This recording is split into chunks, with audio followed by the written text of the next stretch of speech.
Ayan, so praise God sa ating pagpupuri at salamat sa Diyos.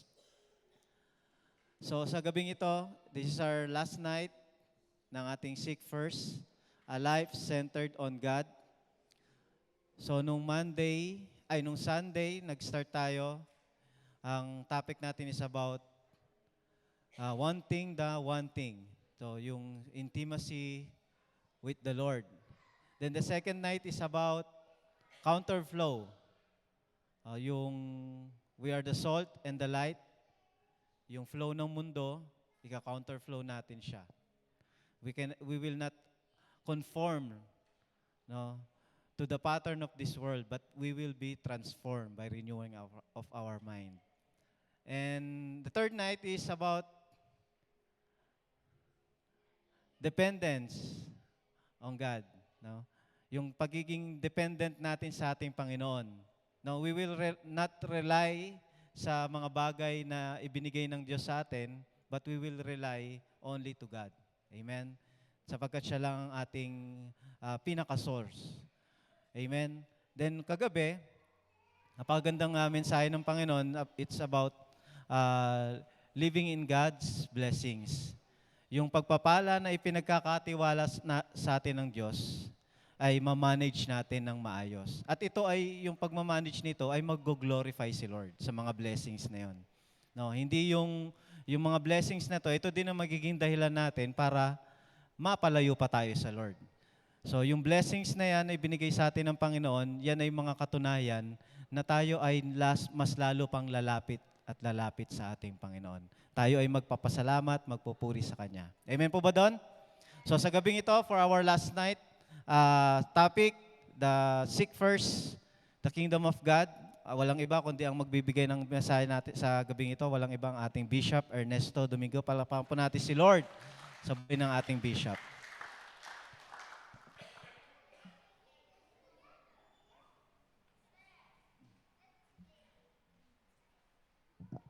Magandang gabi po sa ating lahat. So, our 12 miracles, we are preparing for our 12 miracles. Are you ready for your miracles for this year? Malungkot sila, mukhang walang miracle. Okay, sige. Thank you, Kuya Mark, sa iyong pagbibigay sa amin ng ganitong gawain. And this is the will of our Lord. Alam niyo yung prayer ay sa Book of Acts, araw-araw nga sila eh. Nabasa niyo yun? They are gathered every day. Araw-araw po sila nga nag-gather doon sa Book of Acts. Tayo naman ito, bihira din ito, no? Every January, the first month of the year, we gather together, no? Nananalangin po tayo at ito po isang napakalagang bagay para sa ating buhay. So, topic ko, no? Seek first the fifth topic, but ano ba yung hahanapin, no, para sa ating Panginoon? Okay, before I give the message, short message, so dala ba niyo yung listahan ng 12 miracles ninyo? Dala. Sige, i-recite ninyo ano ba yung 12 miracles? At the count of 3 sabihin niyo sa Panginoon yung 12 miracles na gusto ninyong mangyari. When you confess it, have faith in the Lord. He will fulfill that prayer, that request. One thing, the thing, one thing. No, one thing, the one thing. Okay? So remember, are you ready for your 12 miracles? Nung nakaraan, sino naka 50% ng 12 miracle? Yung 5. Okay, good. Sinong isa natin?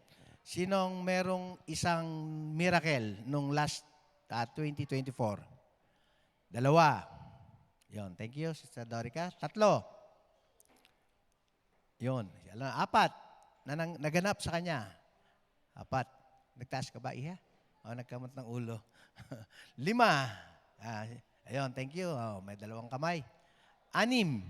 6 kaya Sister Jackie. 7 miracles naganap sa inyong buhay. 8. Ayun, meron sa taas, si Van. And then, sino pa? 8. Siyam. Kala ko nagtaas si Nike. 10. 10 miracles. Ah, 11. Okay. So, ngayon, ano kaya ang gagawin po tayo hihingi sa ating Panginoon? So, we need to seek first what? Kailangan maintindihan po natin yung kalooban ng Diyos. Ito isang bagay na dapat nating maunawaan at maintindihan.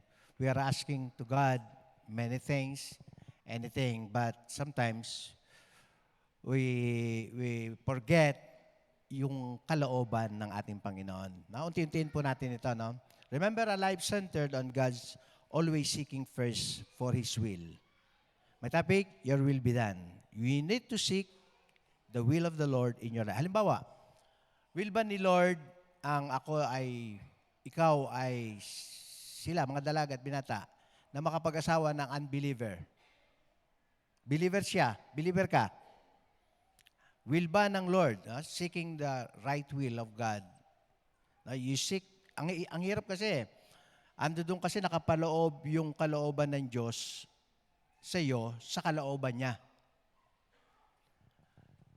Kalooban ba ng Diyos na makapag-asawa ang isang Kristiyano ng unbeliever? Siyempre, sagot, hindi. Kasi, dapat pagpipili kayo mismong anak ng Diyos. So, ito yung ating buhay, no, always seek God's will in your life. Misi sa trabaho, bago mo dakmain yung trabaho, you need to pray for it. Bago ka pumasok sa isang kasunduan, business, you need to ask guidance from the Lord. Huwag ka agad na makikipag-deal. Una kang makipag-deal sa Panginoon. You need to seek first what the Lord's will for that case. Or else, nakakapagsisi. Okay, let's take a look at our verse. Matthew chapter 6, verse 33. Meron ba? Hindi ba nakapasok yung ano? Ayan. Okay.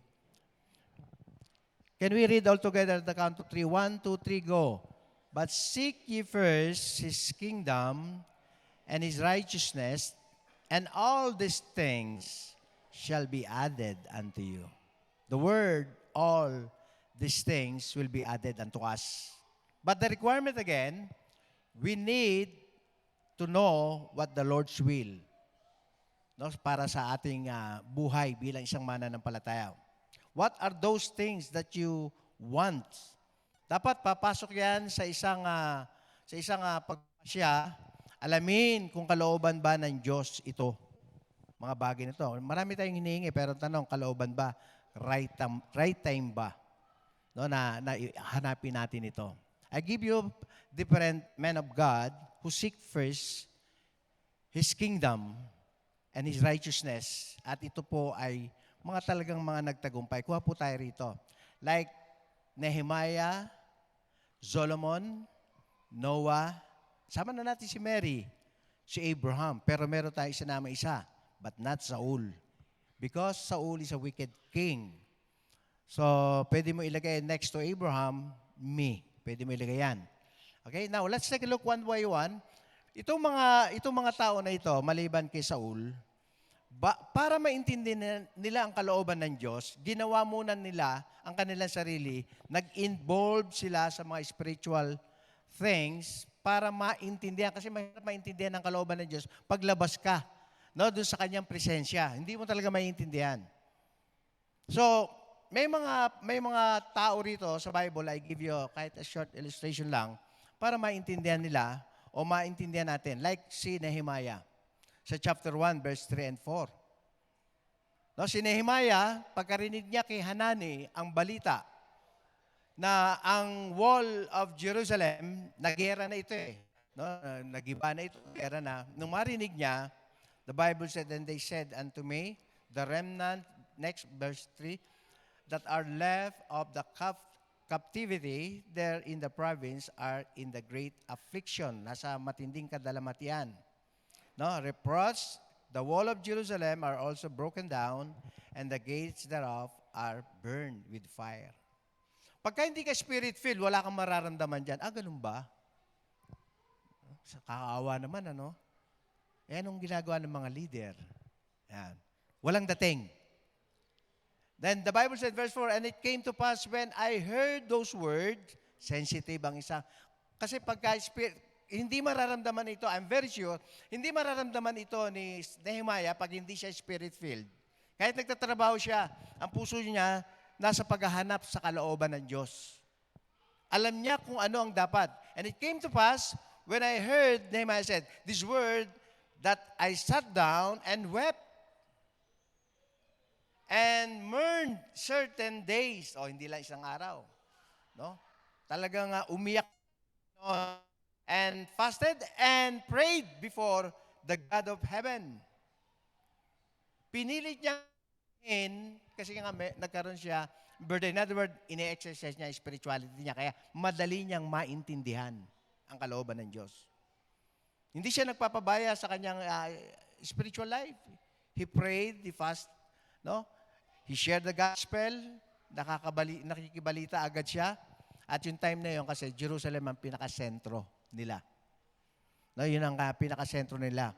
Pero mo, nung mabalita na dinadalamhati, pinagtatawanan, the great affliction, reproach, the wall of Jerusalem are also broken down, para sa kanya, hindi na ako masaya. Kahit may trabaho, $3,000 a month, hindi na ako masaya. I need to do something. At hindi basta-basta yung gagawin niya. So in order to fulfill the desire, nag-fasting pa uli siya. No? Nanalangin siya ng maraming araw. Hindi siya basta sumugod. Kaya ng lahat ng intindihan nito ni Nehemiah kung hindi niya inalagaan ang kanyang spiritual life.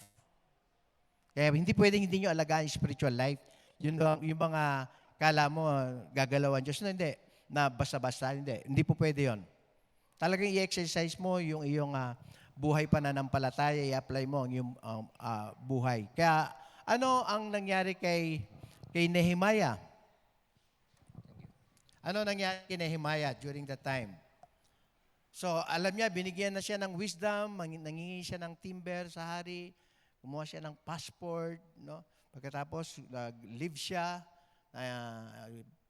Kasi nga, iniwan niya talaga yung para sa sarili niya. Hinanap niya yung pwede na magawa para sa Panginoon. At isang target niya, maitayo yung wall. Kasi, protection. Kasi nung araw, ang girahan, palakihan ng bakod. Kaya yung sa mga research, ang bakod ng Jerusalem, lalo na yung binuwag nila, 2 karwahe magsasalubong. Ganong kalapad yung mga bakod. Kasi nung araw, wala naman yung mga missile, kabayo lang, sibat. Kaya magbakod sila, protection na yon. Pero sa atin, yung bakod na yun, prayer. Sa atin na yun. Spiritual wall po natin, prayer. Kaya pagka pinagpe-pray mo, family mo, no, yung spiritual wall nandoon sa family mo. Trabaho mo, no, ministry, yan po ay wall para hindi makapasok ang kaway. So, to make the story short, nagtagumpay siya kahit may sambalat, no? Kahit na may kumukontra, because yung prayer niya is powerful. Walang nagawa si Sambalat. Walang nagawa yung pananakot niya. So, naitayo, in other word. But yung all these things, di yun na sumunod. Naging gobernador siya. Yun yung all these things shall be added to you. More than $3,000 kumbaga isipin natin. Kasi naging gobernador na siya. So, siya yung representative ng hari. And all, seek first His kingdom and His righteousness and all these things. Another example is by the name of Solomon. Tingnan natin ang prayer ni Solomon. So, si Solomon ay kakahalili kay David, King David. Anak si Solomon ni King David. Pero nag-jump ba siya? Yes, ako na ang hari. Lalasunin ko ang aking tatay para mabilis. Hindi ganun eh. Tingnan nyo, papasok pa lang si Solomon, praktisado na rin siya spiritually. Kaya yung mga gustong maging leader, maging pastor, no, mag-director, talagang mag-uumpisa ka sa baba. Ito si Solomon, no? Tingnan natin ang request niya. Tingnan natin kung ano. Kung hiningi niya agad yung miracle na pagpapala. Nag-pray si Solomon, ganito ang prayer niya, give thy servant, therefore, an understanding heart. Bakit kaya yun ang pinili niya? Sana maraming ginto agad to judge thy people. Para kay Lord yon. No, humihingi siya para kay Lord, hindi para sa sarili niya. Pero wala siyang kalamalam. Matutuwa ang Panginoon that I may discern between good and evil, for who is able to judge this thy great people. So kailangan ko, Lord, yung pusong maunawain, yung mauintindihan ko, bigyan mo ko ng wisdom, knowledge, and understanding in order to guide your people. Give me a discernment. Wala siyang hiningi para sa sarili niya. And the speech pleased the Lord that Solomon had asked this thing. Now, natuwa si Lord. Now, let's take a look at verse 11. And the God said unto him, because thou hast asked this thing, that hast not asked for thyself long life, hindi mo hiningi mabang buhay, neither ask riches for thyself, hindi siya self-centered, hindi siya makasarili, nor has asked the life of thine enemies. Lord, pag may kaaway po ako, bahala. Hindi niya hiningi yun.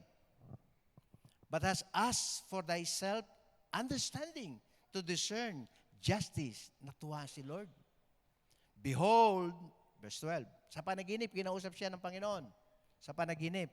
At ang hiningi niya, yung pusong matalino, yung nakakaintindi, nakakadiscern, nakakaunawa. Kaya paghihingi po tayo, seek first for His glory. Behold, I have done according to thy word. Ay, gagawin ng Panginoon. I have given thee a wise and understanding heart. Next. So that there hath been none like thee before thee. Walang magiging katulad mo, neither after thee shall any arise like unto thee. Wala na susunod pa sa kanya na ganong katindi. And I have also given thee that which thou hast not asked. Ano yung all these things? Ulitin natin yon. Sabi ng Lord, and I have also given you that which thou hast not asked, both riches, ayan, ibibigay niya, both riches and honor. Sabi, hindi mo hiningi yung buhay ng mo, kayamanan, no? Bibigay ko rin siya yan. So that there shall not be any among the kings like unto you or unto thee all thy days. No? Walang iba. So, ito yung hiningi ni Solomon. Pagka humingi tayo, yan. So, parang ibang klase, no? Dad, bigyan mo nga ako ng 2,000, papalinis ko ito. Sabi, nak, sige, pag natapos mo yan, bibigyan din kita ng pambili ng damit mo. Kasi alam, pero bago ito hiningi ni Solomon, guided na rin siya. Hindi ito hiningi niya ng walang patnubay ng Diyos. Kasi biniles ng Diyos itong si David. Kaya lang hindi maipatayo ni David yung templo. Kasi gera kay David eh. Kaya inihanda ang templo para kay Solomon. Hindi siya, yung panahon na yun, walang dugo na bahid pa sa kanya. Kaya siya magtatayo ng templo. So blessing kay Solomon yung ginawa ng tatay niya. Kaya mga tatay, no, para i-bless ang ating mga anak. So that's Solomon. Ibang humingi si Solomon. Hindi siya humingi ng sarili niya. Pero binigay din ng Diyos. Kaya pagka ang hari dadalaw sa kanya, kung ano yung timbang niya, yun ang ginto na simbigat. Biro mo, kung ikaw ay dadalaw, Johnny, kung may dadalaw sa'yo at natuwa sa iyo ang ating gobernador, sige Johnny, titimbangan kita ng tanso, kung anong tanso. No? Yung tuwa ba naman, pagbabakasyonin kita, no? sa Baguio, sa Boracay, sa Hong Kong, dahil ako sa ginawa mo. Sino sa inyo gustong makaranas ng bakasyon?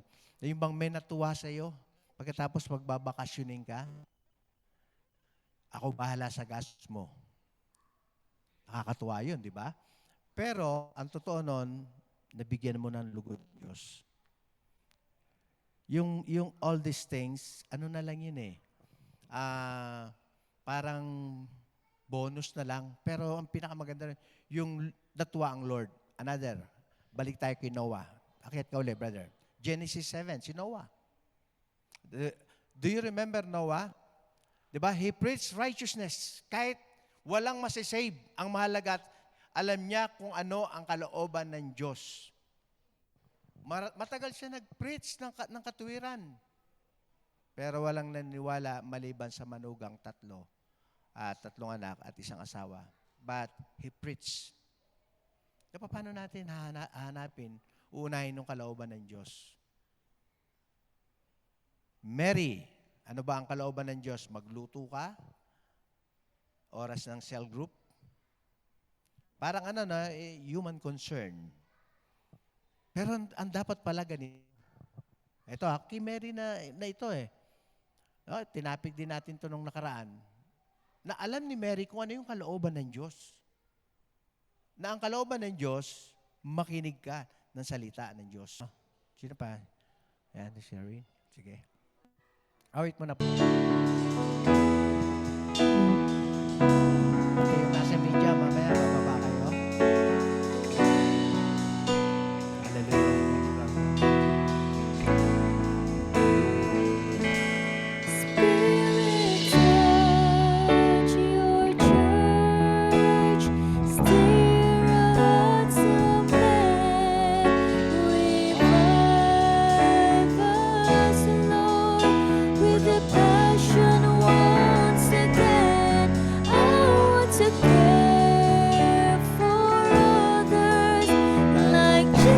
Jesus cares for me.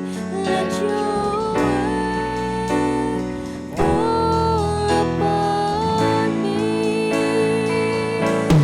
Spirit, touch your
church. Still the hearts of men. Revive us, Lord, with a passion once again. Once again, for others, like Jesus cares for me. Let your rain fall upon me. Spirit, touch your church. Still the hearts of men. Revive us, Lord, with a passion once again, once again, for others, like Jesus.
passion once again. I want to care for others like Jesus cares for me. Let your rain fall upon me. Spirit, touch your church. Still the hearts of men. Revive us, Lord, with the passion once again. I want to care for others like Jesus cares for me. Let your rain fall upon me.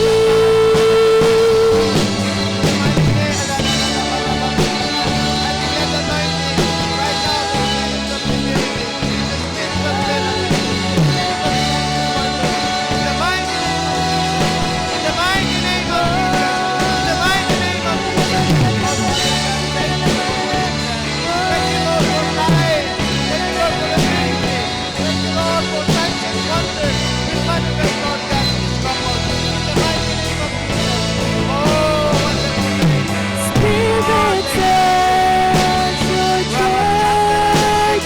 Still the hearts of men. Revive us, Lord, with the passion once again. I want to care for others like Jesus cares for me. Let your rain fall upon me. Spirit, touch your church. Still the hearts of men.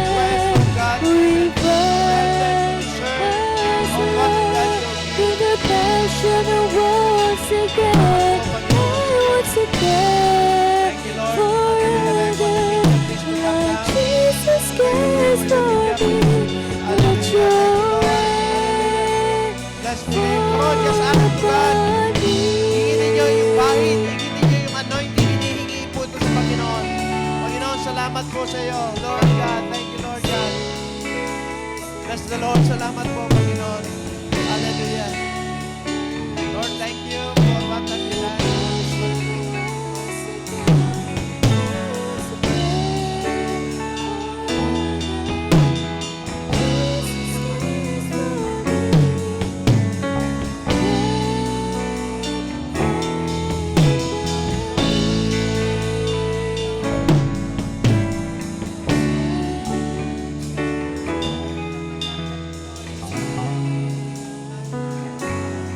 Bless the Lord, oh my soul. All the musicians, please come forward. All the musicians, dito na kayo, baba kayo. May I request all the council, let us pray for this musician. Mga nasa music department, yung grupo ni Brother Mikoy, dito kayo. We're going to pray for you. Pakipray natin sila. Pastora Cynthia, halika, pray natin sila. Sige po, mga council, pag-pray natin.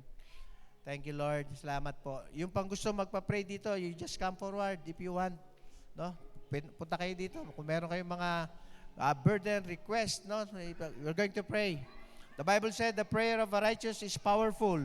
You just kneel down in front and then we will pray for you. Sige po, i-lay hands natin sila. Hallelujah. Thank you, Lord. Lord, I declare the blessing always be upon these people. Come on, just put your hands on them. Hallelujah. Hallelujah.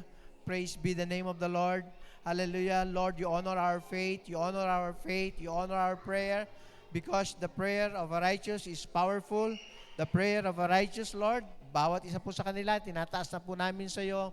I declare the blessing be upon them, O Father God. We do believe you are the same yesterday, today, and forever. And thank you, Lord God, for another privilege for us na kami sama-sama, na kami po ay ngayon ay iyong iingatan, na kami ngayon ay iyong pagpapalain, O Diyos. Hallelujah. Bless the Lord, O my soul. Oh, thank you, Lord God, for the miracle. Thank you, Lord God, for the spirit of humility, spirit of servanthood be upon these wonderful, precious souls, Lord God. Salamat po, Panginoon. Hallelujah. Praise be the name of the Lord, our God. Oh, thank you, Jesus. Thank you, Lord, our God. Salamat po, Panginoon, ng Church, ng Christ-centered, Panginoon, sa buong Pilipinas, itinataas po namin sa iyo. Thank you, Lord our God. Now receive the blessing coming from the Lord by faith. Receive it, claim it. Hallelujah. Confess it. Ipamuhay mo, i-confess mo, tanggapin mo, paniwalaan mo, sapagkat ito ipamamaraan ng Diyos para sa iyo. Don't doubt. Just receive, apply it in your life, confess it every morning that God really answer your prayer. Hallelujah. Come on, confess it. Don't be afraid. Don't hesitate. Confess your faith to God. Confess your faith to God. Believe in your heart that God will do something for you for this year. Oh, Father, we thank you. Thank you, Lord, our God, our Savior. Thank you, Lord, our God. Hallelujah. Thank you, Lord. Hallelujah. Praise be the name of the Lord. May I call my wife and Pastora Cynthia. Please pray for us. Panalangin nyo kami na kami ay patuloy na bigyan ng Lord ng lakas sa paglilingkod, lalo ng ating Pastora Cynthia coming from Sambales na makakasama natin. Pastora, dito ka. Hingi tayo. Tayo pong lahat ay tumayo. Tayo po kayong lahat. Pwede po ba ipag-pray ninyo kaming tatlo bilang mga leader po ninyo? You just pray for us. Let's pray.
Thank you, Jesus.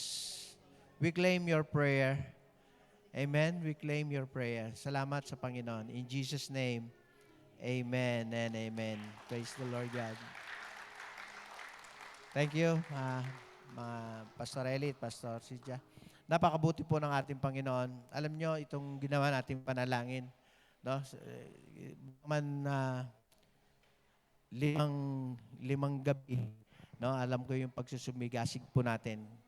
Tama po na tayo po yung nagpipray, no? Nananalangin tayo sa ating Panginoon. At ito po yung sinasabi ni Christ, that you will not fall. Pray without ceasing in all kinds of prayers, supplication, in the Spirit. Yan ang sinasabi ng Panginoon. Sa Ephesians chapter 6, no? Verse 18, yan din ang sinasabi niya. Kaya ang panalangin na ito, kalooban ng Diyos ito. No, kaya pagka meron tayong gathering next by June, no, yung sustaining night prayer, ganito rin gagawin, kalagitnaan ng taon, no, para kumbaga tayo ay na-equip lalo, no? Huwag po natin panginayangan to. At sana ay magpatuloy po tayo sa ating Panginoon. Thank you and magandang gabi po sa ating lahat.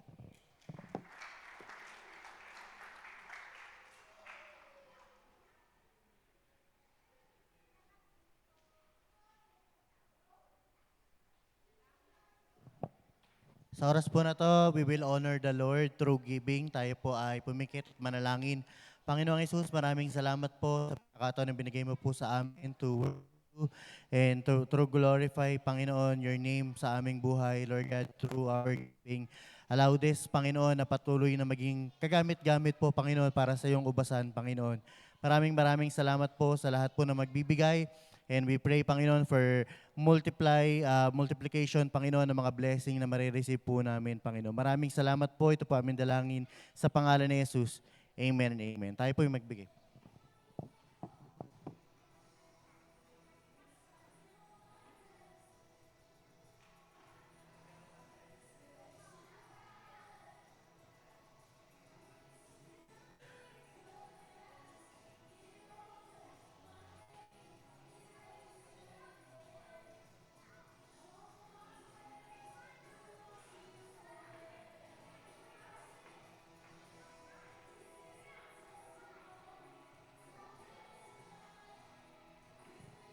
Sige po, tayo pong lahat ay tumayo para sa ating panghuling panalangin. Ini-invite ko po kayo for, Kuya Nico, meron na bang schedule for our soaking? Soaking. Oh. February, mga February. Oh. So, pag po may announce ng ating prayer, atin po tayo. Taas po tayo ng kamay sa Panginoon. Salamat po, O Diyos, sa araw na ito, Panginoon. Salamat po, Panginoon, sa 5 gabi na sinamahan niyo po kami, Panginoon. Salamat sa mga natutunan po namin. Iniukit po namin ito sa aming mga puso. Itatatak po namin sa aming isipan. And help us with your Spirit. Remind us, Lord God, for all the things that we have learned for this past 5 nights, Lord God. Ito po, Panginoon o Diyos, ay malakaran po namin, Panginoon. Seeking first of your will, Lord God. Mauna ka, Panginoon. Hindi po kami magiging hadlang, O Diyos, sa mga kalooban mo, Panginoon, sa aming buhay. Kundi kami po ay lalakad ayon sa iyong kalooban. Maraming pong salamat. Sineselyuhan po namin ng iyong banal na dugo ang lahat ng aming mga panalangin. Lahat ng aming mga requests, Father God. Our miracle prayer, every prayer list in the name of Jesus Christ, it will come to fulfill in the name of Jesus Christ. It will be manifest in the name of Jesus Christ. Maraming pong salamat. Lord, sa banal mong dugo, sineselyuhan po namin ito sa pangalan ni Jesus. Maraming pong salamat. Ingatan niyo po ang bawat isa sa amin, Panginoon. Patuloy, Lord, na makarating kami sa aming mga tahanan, dala ang biyaya at pagpapala at pag-iingat at gabay na nanggagaling sa iyo. Pinupuri ka namin, sinasamba. Itinataas po namin lahat ng ito, Panginoon. Purihin ka ito ang aming dalangin sa pangalan ni Jesus. Amen and amen. God bless us all. At huwag po natin kalimutan ang picture. Attendance.